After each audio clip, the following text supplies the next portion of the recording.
Hi, మీరు ముందు వీడియోలో చూశారు కదా మా madam marriage day lunch provide చేస్తున్నారు అని చెప్పి.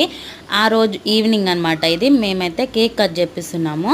సో ఆఫీస్ వాళ్ళు ఒకటి, మేము ఒకటి కట్ చేపిస్తున్నాం అనమాట.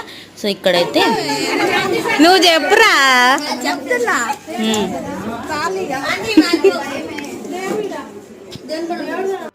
ఇంకా కేక్ కటింగ్ అయితే అయిపోయిందనమాట. సో నేనేంటంటే కేక్ మళ్ళీ ఫేసెస్ పూసేసుకుంటున్నారు, మళ్ళీ మనకు మిగలదు అని చెప్పి ముందుగానైతే నేను ఒక పీస్ తీసుకొని తినేసాను అనమాట. సో మా ఆఫీస్లో ఏంటంటే ఇట్లా ఏదైనా స్పెషల్ అకేషన్ ఉంటే బాగా సెలబ్రేషన్ చేసుకుంటాం అనమాట. సో ఇప్పుడైతే గిఫ్ట్ ఇద్దామని మేము అనుకుంటుంటే మా మేడం అయితే కేక్ పూసే హడావిల్లోనే ఉంది ఇంకా. సో ఇప్పుడైతే గిఫ్ట్ కూడా ఇచ్చేసాం, శారీ అయితే ఇచ్చేసాం.